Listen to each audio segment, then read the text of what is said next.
Welcome to Draw One Last Breath Horror Podcast. My name's Matt. I'm Butch. Welcome to episode 178. We have been to the cinema to watch Death of a Unicorn, and our movie from the vault, which Butcher picked, was 13 Game of Death from 2006. And you may notice that there is a certain someone not here. Yeah, he was stabbed by a unicorn, so on revenge for watching Death of a Unicorn, he was the one that was stabbed. So it's a tragic thing. We wish him all the best, all the best in recovery. Yeah, he's currently having unicorn horn taken out of his butt cheeks. Yeah, unfortunately, Geordie Paul's not here. No, never mind. Hopefully he'll be back for the next episode. But you just got the old school me and Butch this episode. So, what have you been watching? Burn it up, burn it up, burn it up. No, I haven't watched The Crow, but let's fire it up anyway. Yeah, I was making my own. I'm sure that's in the remake. Right. I watched a couple of bits. I watched one movie on Netflix at the moment called Outside. I think it's an Indonesian zombie movie. Okay. Or it might be Korean. I can't remember. Directed by Carlo Ledesma. But it's very good. It's sort of family orientated. It's centered around a family that's sort of escaping some kind of mutation, zombie-esque sort of thing. The dad is just totally trying to protect his two boys and wife. And it just, the zombies are great. The gore's fantastic. And it's just, there's a real sort of family dynamic, and it has a real story to it as well. Like, some real interesting scenes in it as well. And where it goes is dark as fuck, as you'd expect from these movies. It has some of the moment where you're just like, you bastards. It's really good. And it's on Netflix, so it's really accessible. Is that quite recent then? 2024, so it's only out last year. It is 142 minutes. Wow. So, maybe a couple of four-parter.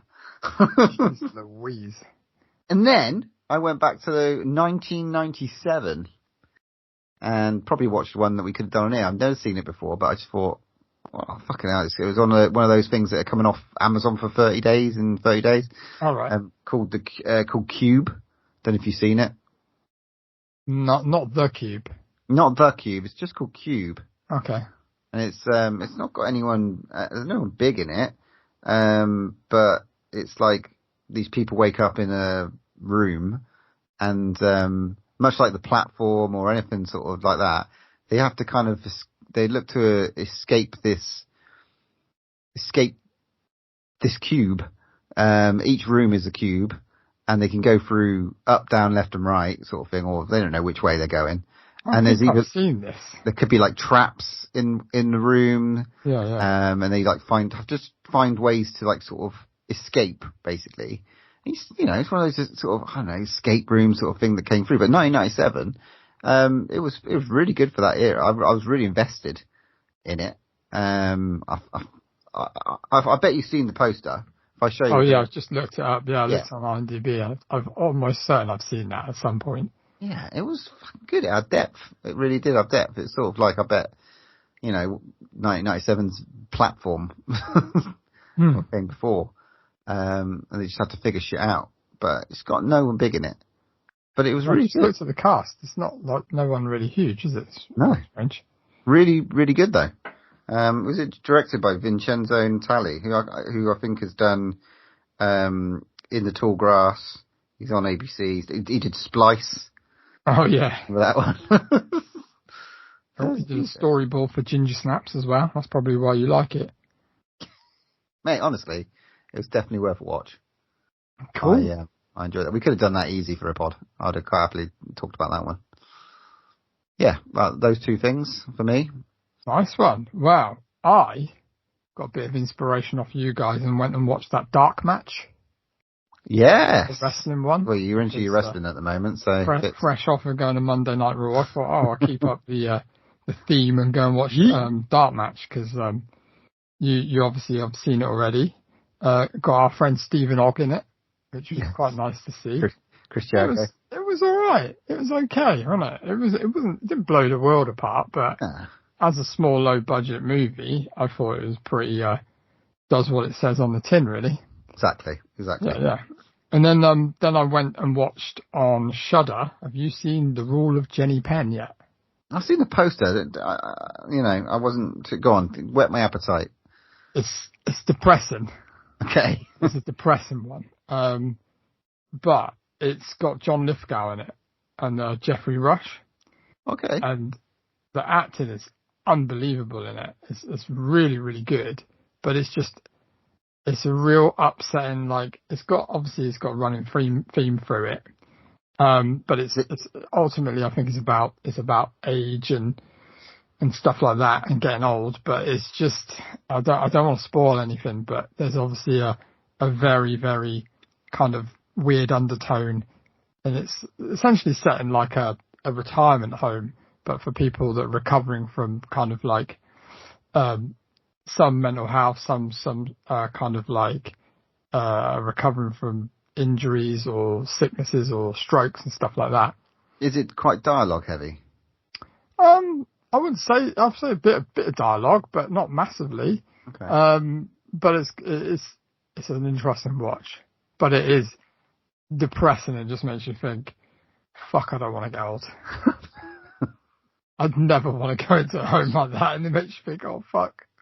But yeah, but it's so good. I mean, John Lithgow, fucking, and excuse me, and Jeffrey Rush, like, they play off each other, and it's brilliant. It's definitely 100% worth a watch. I would definitely go and watch it if I was you. Cool. And yeah, that was me for the week, really. I don't think I watched anything else other than Paddington in Peru. Not really much horror in that, but there you go. And Minecraft movie, but you can tell that it's a school half term, can't you? Lovely job. Cool. Okay then, well, let's see what me and you can get some pull from the news. You know, we've got to do some. Haven't got our news hound. So, what you got?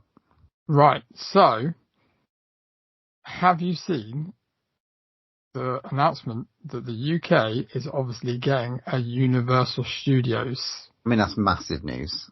Yes. That's all over the fucking place. But better news is that they have patented the name Universal Horror Nights UK. So apparently, that if they've bought the rights to that kind of like, obviously that name, they're going to use it, obviously, so no one else can use it. So it looks like we'll be getting, finally, to go to like, eventually, a Horror Nights in our own backyard. Oh, mate, I'm all over that. 2031 we've got to live to, mate, so it's not too long. Okay, it gives me something to look forward to. I'll definitely, honestly, first year jobby, however much is saving, I'm there. We can get free tickets, mate, through the podcast. I'm sure we can get sponsorship. Sure. I'll give it a good try. All right. Another bit of news, well, not really a news, it's a bit of interesting stuff off the internet. There's a guy in Liverpool that's opened a rental shop. I don't know if you've seen this. I've seen a few people who still got video rentals, and he's made. So it's not a video shop. It's a rental shop. So it's basically like DVDs and Blu-rays, mostly Blu-rays. But he basically has opened this shop, and it's no membership fee. You can come and you can rent movies. I think it's like £2.50 to rent a movie. And apparently he's killing it because like loads of people don't want to pay for all these different formats now. Platforms like, you know, Amazon and Shudder and all this stuff, and they can't afford to have them all. So there's obviously a big gap in the market for new release films and stuff like that. You know, you think about how much it is now to rent films like Nosferatu that's just come out, stuff like that. He's renting it out for $2.50, and apparently you don't even have to give it back within 3 days. Literally, you can borrow it as long as you like, which I don't quite understand because I'm sure like people steal stuff, but apparently he said people don't steal stuff because these are genuine film fans that have come in, and he said his actual why would you want to steal? It's like borrowing a library book. You don't really want to steal it. It's just you might forget. Like that will abuse that sometimes, but I think he said there's like the core market that has started to come in are kind of younger. They're kind of 18 to kind of 30. So it's quite good to hear that it's like, that does exist. I mean, I don't know how he makes money out of it and the format of that kind of thing, but, fair play to him. It's called Snips, if you want to go and check it out. Snips, and whereabouts in the country is it? I think it's the Wirral. So Liverpool. Yeah. Okay, big. Yeah, okay, that makes sense. That's really cool.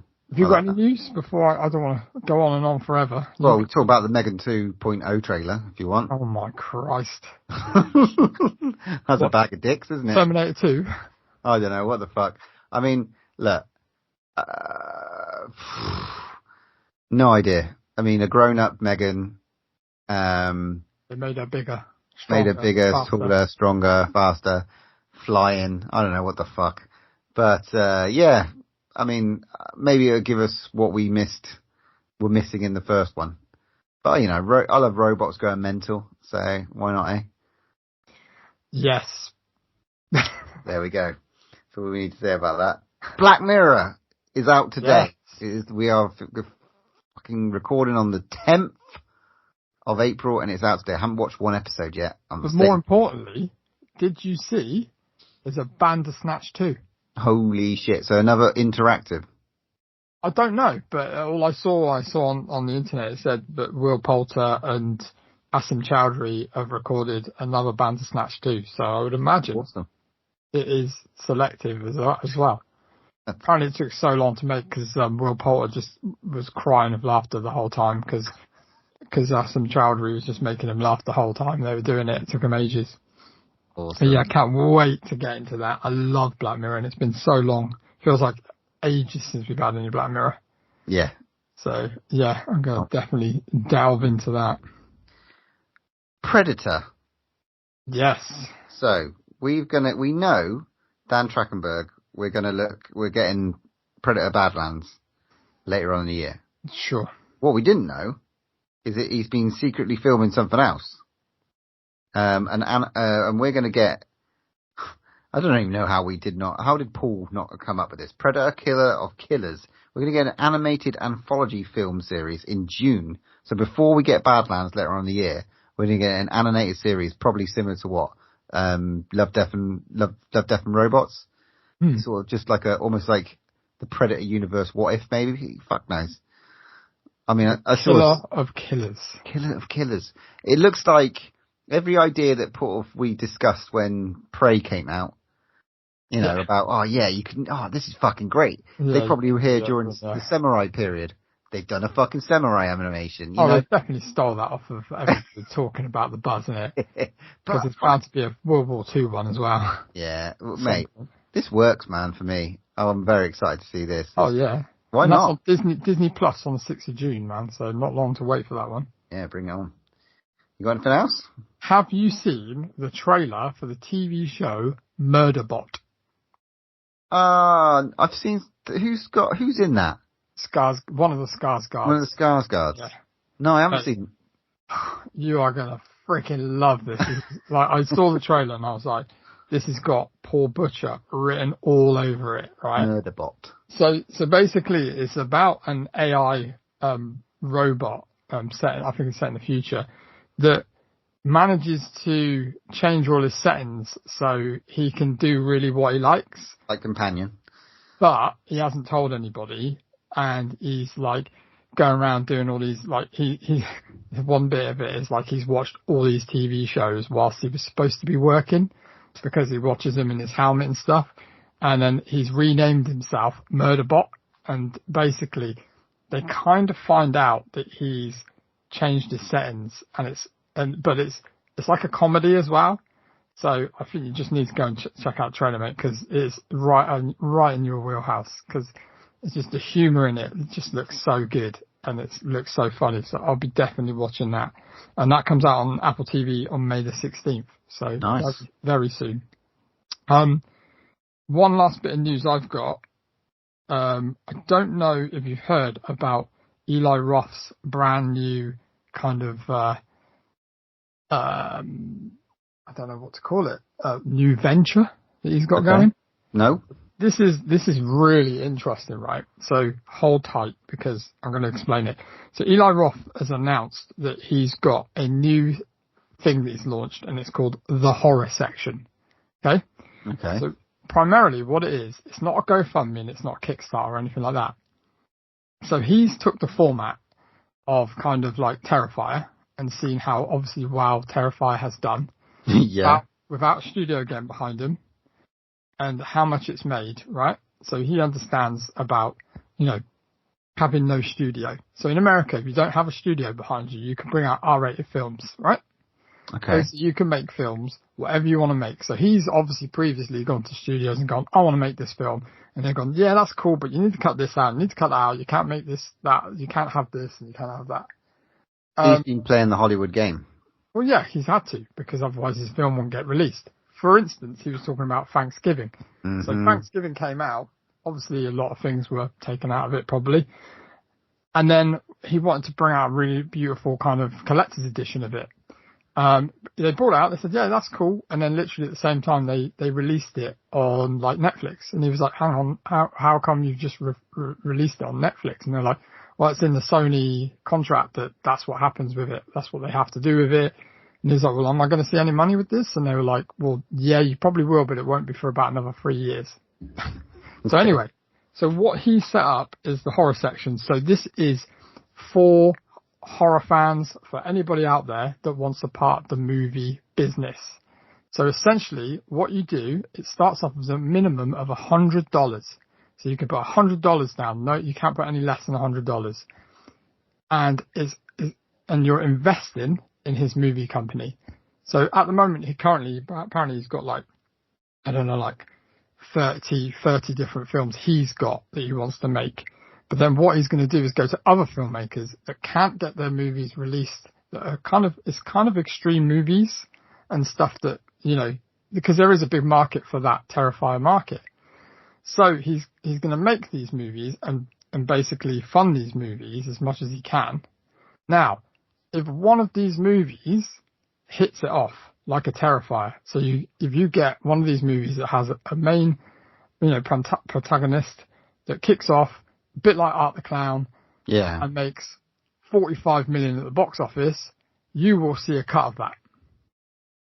Okay. So you're investing in a horror movie business. It's almost like a share. You're like shareholder. You're a shareholder of a movie business, of the horror collection movie business. So basically, it sounds like a great idea. I went and checked out the kind of website it uses. It's very same format as kind of like GoFundMe and stuff like that. But it's a really interesting thing because if you go and listen to the latest episode of Boo Crew, he's basically talking through it, probably a lot more, much better and more coherent than I'm saying. But he's so passionate about it, and he's like, and his main thing is that he's been to a load of cons lately, and he hasn't done cons in the past, and he's been to cons and he's chatted to people like t-shirt companies going, I would love to make a cabin fever t-shirt. I'd love to make a, what's the an Aftershock? Aftershock, yeah. What's the one about the cannibals called again? Oh, the Green Inferno. Green Inferno, that's it. Yeah. And he's seen all the fans that have come up to him and said, oh, you should make this and you should do this. And then he's had other people come to him and come up with ideas that they've got for movies. And he's like, he wants to run with this because he knows what the fans want. He's a fan himself. He knows what he's doing. And he's been burnt by big movie studios more than, a handful of times with films that he's made and hand ties and all the other things. So now he wants to just go, let's cut out the middleman. Let's take it back to the original Hollywood where you can invest in a piece of kind of horror cinema and you'll get a piece out of it. So if he makes like 6 movies and one of those 6 movies hits it at the box office, then, everybody's money in. You see what I mean? And you can invest that money back in if you want, or you can cash in your chips. Interesting. It's a very interesting kind of thing. I just think it could be a really good way of seeing some really good horror coming out. Like, especially if you like the extreme stuff. Well, open up the budget, stick something in. Yes, I just thought interesting. Yeah, mate, that does sound really fucking cool. Okay. And I'm going to have to go away and digest that, have a little look into that. Cool. Get out there if you've got some extra cash. This could be, a good way to place your funds. Yeah. Right. Let's get on to some fucking main movie action. This entire nature preserve was donated by the Leopolds. It's truly untouched by man. Spotted any big game on the way in. The fuck was that? Must be moose mating season or something.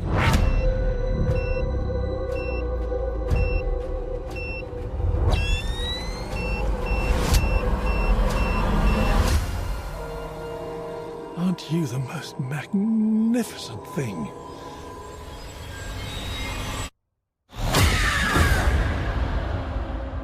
Unicorns used to be seen like these divine monsters because people fully believe that they could heal literally anything. It's an opportunity for immortality. We have a moral imperative to harvest every last one.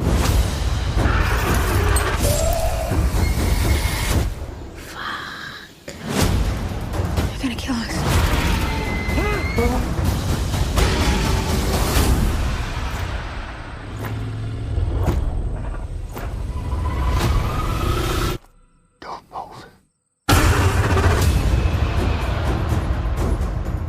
Called it.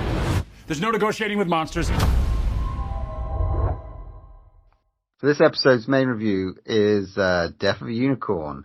We've just been to cinema to watch it. Father and daughter accidentally hit and kill a unicorn while en route to a weekend retreat, where his billionaire boss seeks to exploit the creature's miraculous curative properties. Starring, oh my god, okay, Jenna Ortega, Paul Rudd, Richard E. Grant, Tia Leone, Will Poulter, and oh my god, a great surprise is Jessica Hines from Spaced. I mean, okay. And it's also got EP credit for Ari Aster as well. So it's like, it's really interesting how this movie's got out there. How the fuck do we dive into this one? It's like, okay, so this is sort of like a dark comedy, fantasy, monster horror. Think like the old New Zealand stuff, like Black Sheep, not Critters, but like, though it's what we watch Boar at the Fright Fest with a bit of a budget and, and some good acting skills. Overall, the storyline worked for me. Special effects were in and out, but it did have some great set pieces. And a really cohesive story to work with. And the actors tied it all together because, well, they've got some acting chops. So it sort of worked. And I know people want to go and see this one because it just looks batshit. But was it batshit enough, Matt? I don't know. I did enjoy this. I did enjoy it. I thought the biggest thing for me was the acting in it, really. Like you said, some of the special effects were questionable. Like some of the CGI bits were a bit dodge, but then some of the practical stuff was actually quite cool. So it's kind of 50-50, I'd say, on that. But then again, how do you kind of make a film like this about a mythical thing, that doesn't exist? You know what I mean? Which I'm sure we'll get onto in a minute. This year's Cocaine Bear, maybe. I don't know. Not with setting. Not quite so slapsticky. Yeah. Say, but I think it's a good story. And it's original, and I think it's like something that hasn't been explored a lot, has it? With unicorns, with a mythical creature. Yeah, if you think about like the end of Beau is Afraid, with that big fucking dick. Yeah, that was just fucking random. I don't know what was going on with that. So we got like Paul Rudd, who's like an attorney, and his daughter Jenna Ortega. They're going on this family retreat. So we've got Elliot and Ridley, and they hit a unicorn. They think they killed it. They got to finish it off, and then they have to they somehow pop it in their car and then take it to the retreat. And they're just sort of like, and then it's all a bit sketch. And the one what they're working for is some sort of like pharmaceutical company, right? Yeah. And eventually the unicorn comes back alive and they fucking kill it again, and then they start just like siphoning off the blood and horn dust and all sorts of shit to see, because it has some restorative tendency, restorative powers, I suppose. Why not? And then like you got this fucking General Ortega who's going off doing a bit of a history art project to find out the real, history behind unicorns. The thing I want to talk about real quick is I really quite like the design of the creature, because it's like in every single kind of film they make it look so beautiful, like a beautiful horse with a lovely horn, where these ones looked a bit ropey. They looked a little bit kind of like raggedy around the edges. They were more like they had a bit longer hair, a bit more scruffy, which I quite liked. And they had this really cool kind of like purple, vibrant blood that came out of them, which I thought was a cool touch. And obviously I don't know if you know much lore about it, but there is meant to be, there's all in the books and stuff about all the lore behind it. They are supposed to have kind of, what's the word I'm looking for? Demoness? Properties of their blood and stuff are meant to be healing. Yeah, well, you look at the stuff what we've had, Legend. Yep. And obviously even Harry Potter, unicorn blood brought back the Dark Lord. Yep. Or helped him anyway. So, Ridiculous unicorn. My Little Pony. So, I don't know. So you kind of think that it's going to appeal to, it's got a real youth appeal, I suppose. But, I don't know, it was weird and wacky, and it was kind of dark, like I said, dark and twisted side of a unicorn tale. And we have seen that in some stuff. I think maybe Cabin in the Woods had like a unicorn in it as well. I think it did. And there was another TV show or something I can remember where everyone was like fucking scared of the unicorns. They were like all these beasts and stuff running around this town. I can't remember why, but for some reason everyone was fucking like really petrified of the unicorns. I can't remember. I think it might have been like Shazam. I don't know. I got a funny feeling it was fucking Shazam, but I don't know. Somebody tell me I'm wrong. But I don't know. It was like, it wasn't completely batshit. So. I mean, I think it reined it in a little bit, but it didn't feel like a typical A24 film, really. I think it was a bit of a different one for them, because it wasn't completely out there. But what I really loved about it, I loved the family dynamic with Richard E. Grant and Will Poulter. I thought that was just brilliant. It's just like Will Poulter is a fucking arsehole. He's that. Well, the whole family are an arsehole. Yeah, they're all assholes. Tia Leone was fucking great in it as well. Like, but Will Poulter's an utter scumbag. He's like, he's that influencer, snotty kid who's sort of not really, who's just sort of along for the ride. Just daddy's paid for everything his whole life. But he's got an ounce of something about him. He's still got an ounce of determination, which is quite interesting. So, there was no hollow characters here. They're all sort of really quite interesting. Yeah, really fleshed out. I like that side of it. I think if it didn't have the actors it had and the characters it had, it wouldn't have definitely not as worked as well, I don't think. No, and we didn't see Paul Rudd go Paul Rudd, really. When it said tire iron. Well, yeah, okay. But we didn't see slapping the bass or anything, too Paul Rudd in it. He didn't go full Paul Rudd. He reined it back big time. That was quite interesting for his usage in the movie. Jenna Ortega's obviously got great acting chops. Chuck a monologue at her or any kind of in-depth story and she's going to sell it. So she can sell anything to do with a unicorn. That proves that.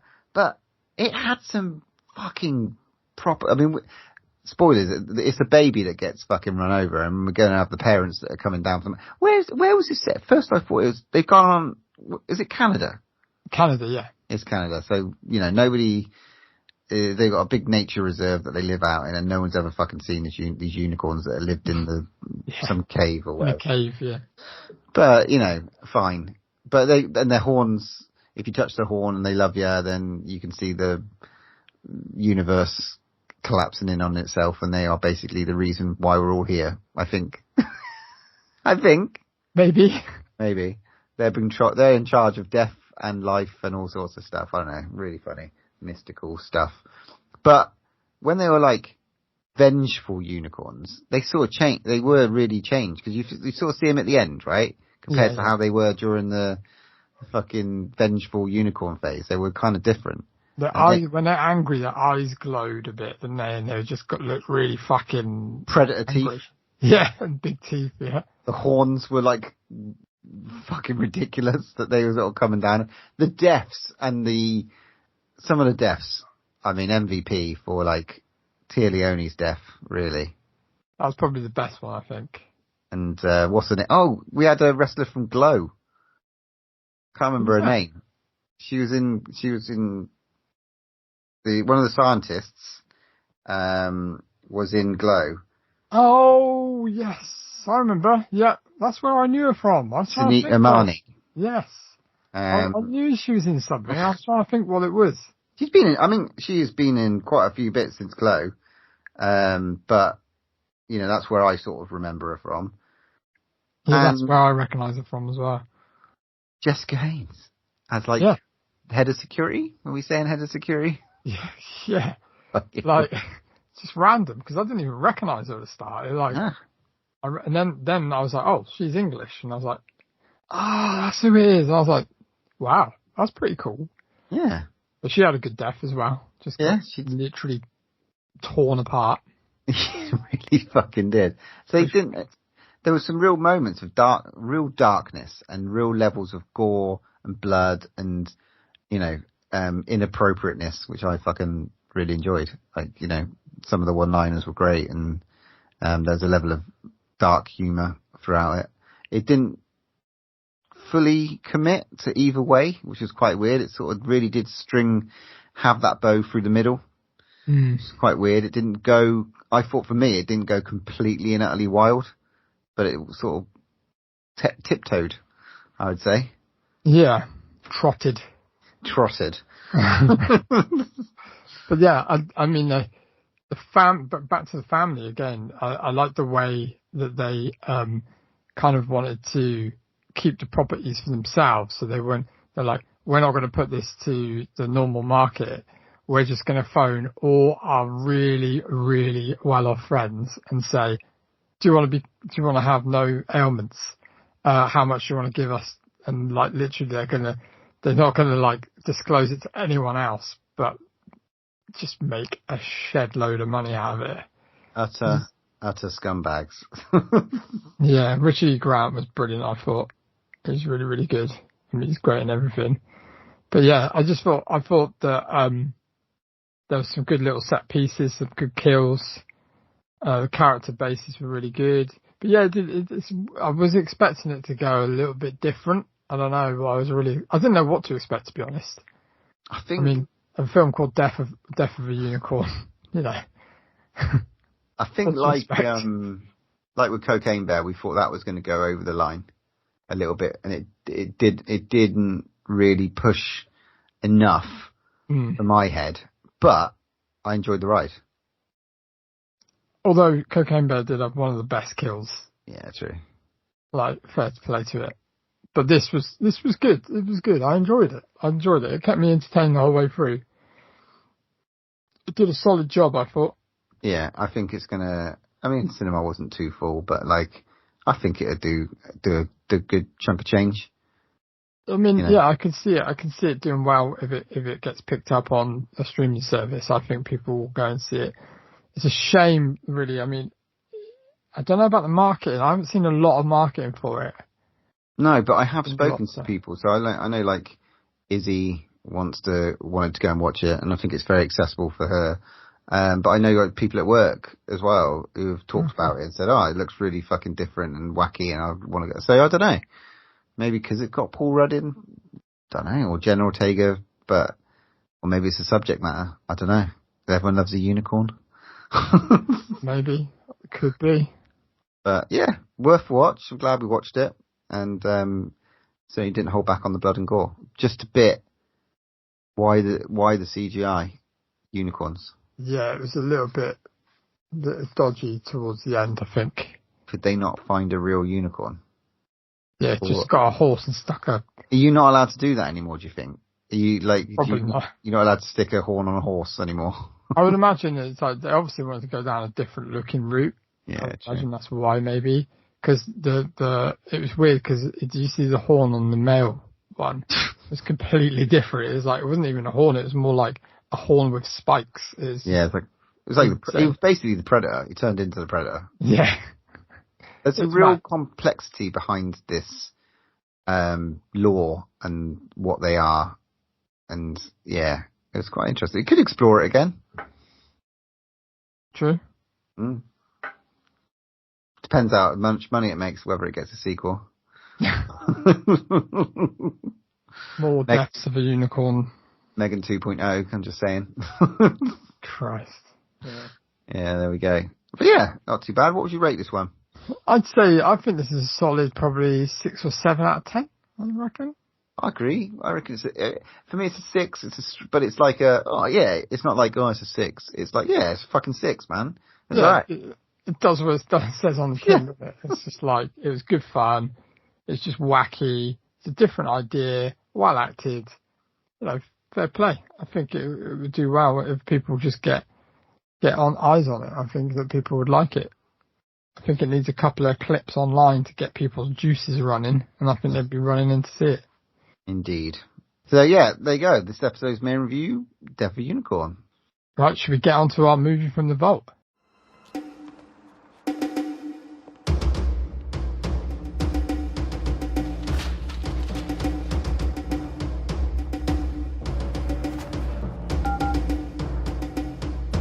Hello? Hello?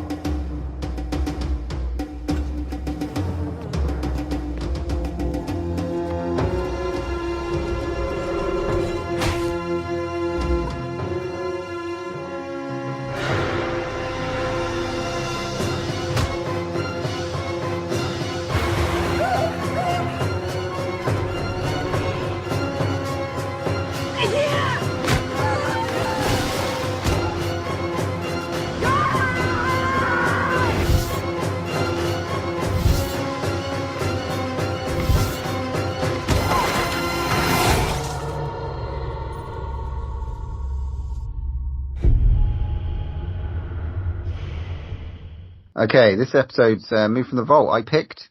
I've got a DVD. It's on the DVD from 2006, 13 Game of Death. For whatever reason, on IMDb it's under 13 Beloved. Never seen that. But basically, a little synopsis about this one. After losing his job, his car, his money, Fujit Crisada Sukasa destroyed that one. Races against time to complete 13 tasks ordered by an anonymous caller who promised 100 million Thai baht upon completion. I mean, I'm sure there's ones before this. There's a lot of, Running Man we had in terms of game show-esque horror movies. But this one felt for me, because of its sort of Asian heritage, very much like a blueprint for something the likes of like Squid Game,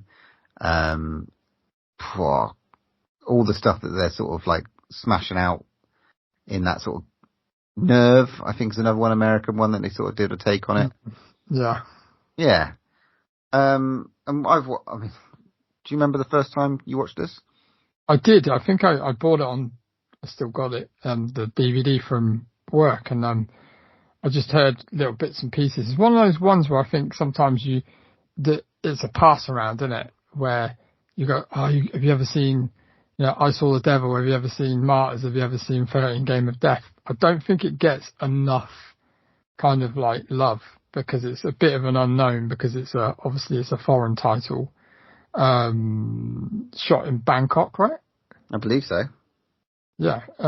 So yeah, I remember watching it when it around near where it came out. It probably was around 2007-ish. And you've seen this one before, right? Yeah, I got it on DVD. I'm the same as you, man. I'm like, this is the one that we probably talked about back in the day. I don't know, it's not exactly the same. At the same time, it's like House of the Devil. Yeah, so probably along the lines of like, coming along the lines of like Host from, and even, Train to Busan a bit later. But this was fucking strong. I remember chatting to you loads about this one. And it's really fucking, it was like, okay, we've got to dive into this one. So major spoilers if you haven't watched this one. I recommend everyone to go and watch this one. Yeah, I think you can rent it for like 99p. Yeah. So there's no excuse. It's like, Chit's down on his luck. He's like, kind of a hopeless father. He's open for promotion, but instead he gets the boot. Yeah. And then a mysterious phone call. Now, you remember this ringtone? Do you remember who else had this ringtone? No. I had that. I had the phone that had this ringtone. Did you really? I was in a car, like taxi. The most annoying ringtone you could ever have. It's just fucking, it sounded so real in terms of the siren. But, he gets his phone call. It starts with a fly that's bothering him. And it's like the bloke on the phone says, if you kill that fly with that newspaper, I'll give you 10,000 baht. And he's like, huh? All right. So he does. He gets 10,000 baht. And then things kind of progress from there. And we get small increments. So what does he have to do with the fly, Matt? So basically when the way they do it is kind of like they phone him, and they've obviously got like eyes and ears somewhere because they're watching him from somewhere. So what the phone line is set up like a kind of like a game show, isn't it? It's like, do this, you win money. And then he's like, well, who are you? How do you know me? You don't know nothing about me. And they're like, actually we do. We know that you've graduated with this. You work here. Your age is this. You have this and these people in your family. And he's like, oh shit, they know everything about me. And the second thing is like, obviously they're like, right, if you want more money, you basically have to eat that dead fly you just killed, which is going to hilarious. Giving like 50,000 baht for eating a dead fly, which he does after a bit of pondering. And then that's where they kind of disclose the information where, do you want to be in this game? Press 1 for yes, 2 for no. And if you want to be in this game, you can win 100 million baht. Yeah. Now I did the exchange rate on that. Okay. Just to see, kind of, because, as the game gets on, there's 13 different things he's going to have to do. And he's done 2 of them. And I'm thinking, they're going to get harder as they go along. They're going to get a little bit harder each time. Now, 100 million baht in pounds is 22,784. 22 grand. So, yeah. Just for 100 22 and a half grand. Did I get the 100 million wrong? Was it not 100 million? It was 100 million, wasn't it? 100 million, yeah. All right, but it's a lot of money. Different exchange rate. He doesn't live in England. He lives in, that's a lot of money in Thailand, so. Well, yeah, I suppose, exchange, that would get that 22 and a half grand, and probably is like the equivalent to having probably £1 million, probably, because the cost of living in Thailand is so cheap. Maybe that's the case. He was in debt by about 50,000 baht, I think, at the time. So I think it's 40,000 pounds in credit card debt. So 40,000 baht in credit card debt, wasn't it? And then he had various other things like the car and stuff like that. Yeah. Third one though, so he agrees, and he's obviously goes out in style, smashes his the guy who got the supervisor job in the face, and sort of walks out almost like James McAvoy from Wanted when he smacks Chris Pratt with the keyboard. It's a good entry. It's a good exit. That's a pull. That's a deep pull. But there you go. But the third thing he has to do is basically make 3 kids cry. Yeah, so he goes to what looks like a school, just walks straight in there. Like the security guard on the door just, waves him in. Like, so he's like in this whole like playground with so many kids. And that, I swear to God, he slaps a kid. I thought he did, but he didn't. It looks like he doesn't, does he? I swear to God, in the version I watched before, he slaps one of them because they wouldn't cry. Breaks their toys. Yeah, so basically they said to him, you have to make 3 children with it. 3 children cry. At least 3 children, yeah. Yeah. He gets them all clip crying, which is funny, and then the teachers run after him. We get a little comedy moment in the police. There is a lot of elements of comedy at the start of this. Yeah, I agree. Because it's kind of gets you into a false sense of security in terms of where they're going with it. Next one was quite, I mean, we didn't see this one, we just learnt about it in the police from someone else coming in to complain about him. Yeah, this was off camera, wasn't it? Yeah, he stole some money from a homeless person. But kick the shit out of him first. Okay. This is the fifth one is the worst one for me every time. It's what you probably, it's that moment that you know that things are turning bad. It's the way it happens, because it's like he gets told to go to a restaurant and he's sat down, and it's just like, I just remember watching this and physically feeling so sick when I watched this. Yeah. But then we've watched Sallow since. True. So, he has to eat some shit. He has to eat some shit. Maybe that's where they got it from.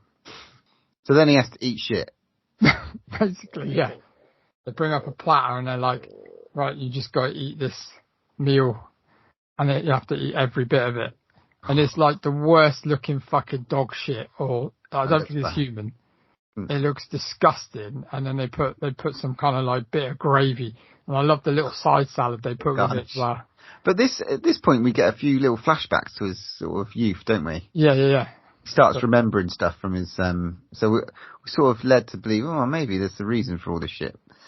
Yeah. Literally all the shit. And it's the way he eats it. He eats the whole lot so fast, and he's gobbling up. Well, how would you do it? Fucking hell. There's a big fart on a bus. I'll do it. Yeah, I'll fucking what for that? Not for 22 grand. No. 25 grand. Yeah, all right. There's a big fight on the bus. Yeah, that's a weird one, because it's like they're like, oh, you got to basically dump your phone and get rid of it. Yeah. And you need to get on this bus. Or no, just before that, he's got to meet some crazy dude at a fucking bus stop. Pulls out a machete. Fucking mental, yeah. And then he gets on the bus and has a massive fight. The fight scene was pretty good, to be fair. Yeah. Pretty decent. And then he realises that is one of the tasks. He beats the guy up with a fucking leg of lamb or some shit like that. Yeah. And this is where we get a bit of touch of darkness again, because obviously he has that massive fight, finds out that it is part of the game, and he actually picks up the machete and he's literally going to kill him with a machete, and then all the people go no, and that's again a bit of comedy as well, because it's every time he goes to do it, they're like, no, don't do it, think about what you're doing. And he decides to just leave him, doesn't he? And then we get the man down the well. Yeah. This is probably the longest task. It's kind of fucked up. This old dude was on TV, wasn't he? And he was he was basically alone. His family didn't really give a shit about him. And we don't know how he got down this well. But he's down there. Shut the well off, because he said something like when you shut wells off, it destroys your home or some shit. Yeah. Random. But he's down there, poor little guy, so he had to go down and rescue him. Wow, yeah. Go on, what happened? he's dead, isn't he?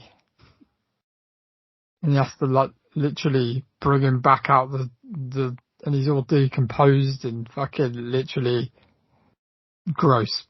Pretty fucking grim. And his fucking family get called and they don't give a shit, do they? Just were interested in what the fuck, what money's that worth. Worst people ever. Next bit, he bumps into his. I thought at the first point, I mean, this was bad, but I thought she was a prostitute. Because she's a singer. Is she a singer, right? Singer and actress or something? Yeah, singer, actress, or singer or something. Because I think it's obviously his job profession is selling instruments, correct? Yeah. And that's why he's kind of I think it's possibly one of his students or somebody he worked with, maybe, that went on to be a big star or something, which was really, because we haven't explained a little bit. There's a friend at work that is basically following him and trying to find out what's up with him. Why, I don't know. I think she might have a little bit of the hots for him. They have a kind of a bit of a connection. And then there's also a police detective that's kind of trying to hunt him down as well. But yeah. Trying to hunt him down, but like trying to, they know that this game show's happening. They sort of. Well, you're led to believe, there's all kinds of little connections that pop up, and because he's not the only one who's partaking. Yeah.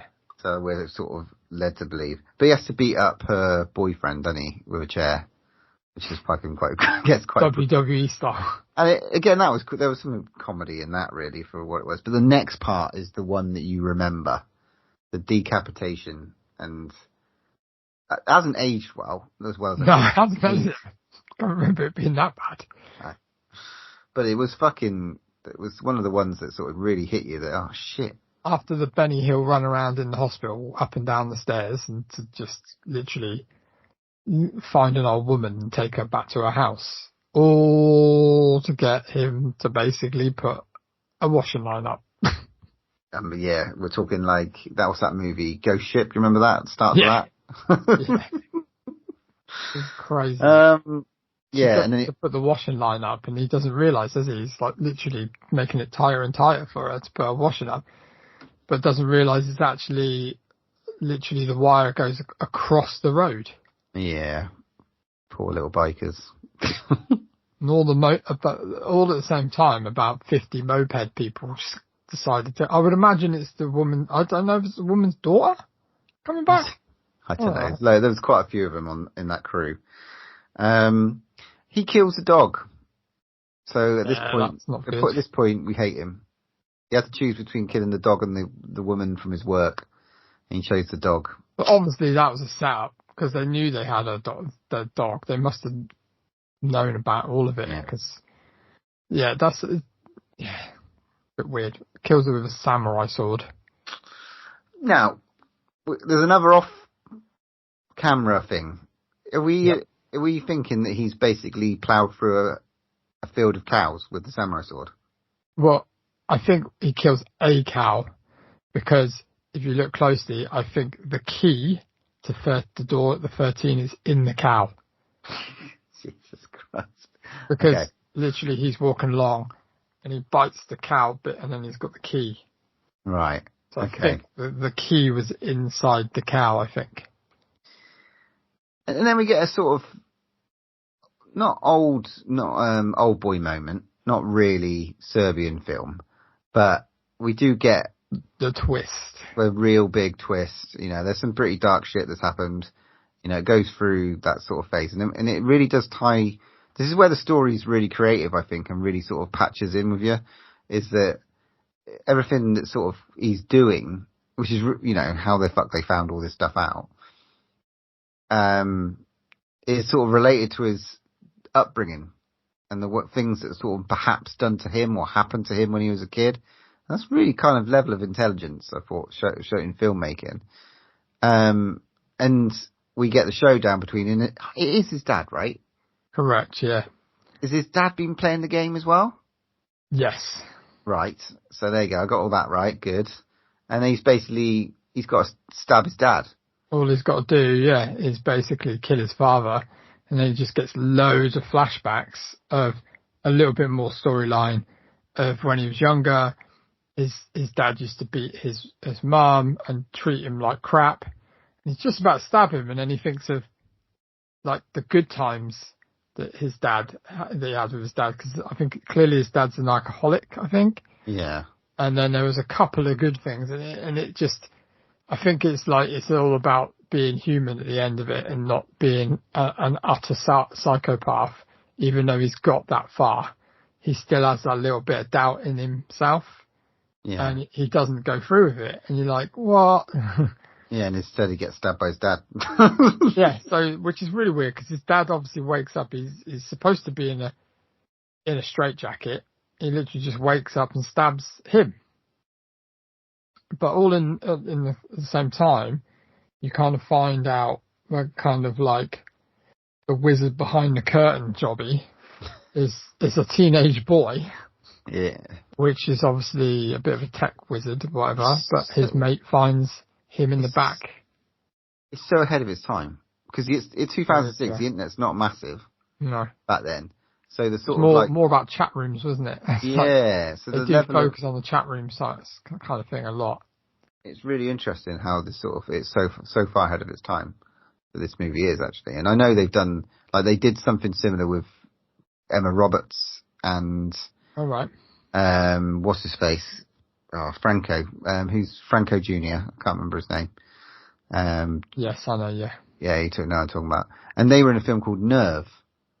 Okay. I think it's called. And again, that was like basically, you know, a bit more modern. I think it's only about 5 I years ago. vaguely remember that. Yeah. And they have to go off and she's there. She has to strip off and all this sort of stuff. And, you know, in front of the camera and she's got a load of followers through, you know, what is Instagram or what is something like that. You know, and that's sort of basically what this is, but before all that. So it's quite interesting how ahead of its time it was. Yeah, fucking good. It's a good movie, man. And it's got, like I said, a lot of blueprints for stuff that's come after.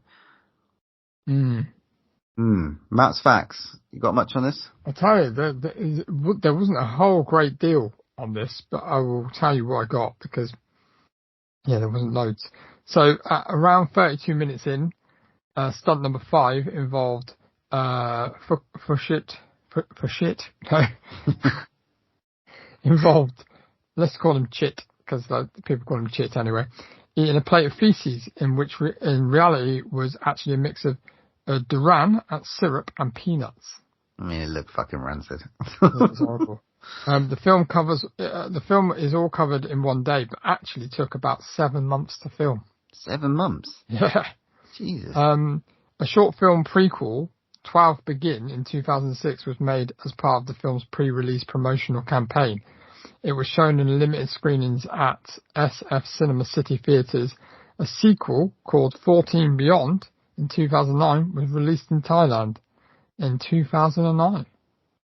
Interesting. And deaths, there was 22 total deaths, 19 humans, 6 male, 2 female, 11 unknown gender, and 3 animals, a fly, a dog, and a cow. Counting the fly. Okay. Yeah. Oh, yeah. R.I.P. Flyboy. Yeah.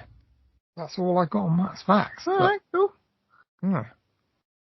What do you rate this one then? I don't know. I remember watching it and being blown away. I think it's because of that twist.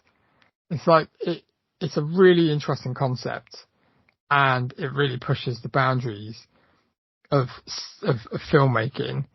But that twist is quality. You didn't see it coming at all, really. No, and it's not one of the ones that are like talked about as much as say like Audition, Old Boy, and all those sorts of stuff. Yeah, it's not. Which I think it deserves it, but I just think it needs to get out there. Like people need to pass it around a bit more. But yeah, I'd probably give it a 7 out of 10. I think it's 8 for me. 8 out of 10.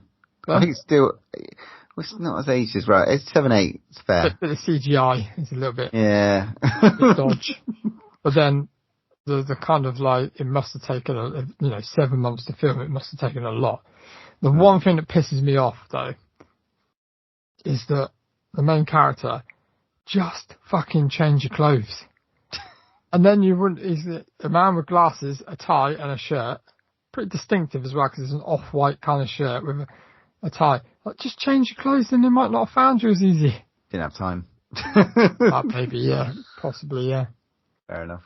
But okay, that did annoy me. That annoyed you. There we go. For In Game of Death. Definitely go and check that one out. We do have a pick from Paul, even though he's not here. He has picked 1986's Manhunter. No idea what this is. Former FBI profiler Will Graham returns to service. Oh yeah, you know what this is? Serial killer dubbed the Tooth Fairy by the media. Well, this is the whole thing. How, like, isn't it to do with Silence of the Lambs? Isn't this is it before Silence of the Lambs? Oh really? Is that Richard Dreyfuss as well? I'm not really sure. But yeah, I've never seen it. So that sounds like a fucking treat. Okay, Manhunter. And I think you're right. I think it's something tied in with the sort of Silence of the Lambs sort of world. I think it's the precursor. There we go. Good pick. That was episode 178 we've done. Moving on to 179, we'll be going to see the next big thing at the movies. And come back strong with something to scream about. Paul will be back, and we will be watching Manhunter. Manhunter. And there's only one more thing to say. When there's no more room in hell, here's another podcast. I am the devil, and I am here to do the devil's work. You can follow us on Twitter @DrawOneLast, Instagram @DrawOneLastBreath, or pop us an email at drawnelastbreathpod@hotmail.com.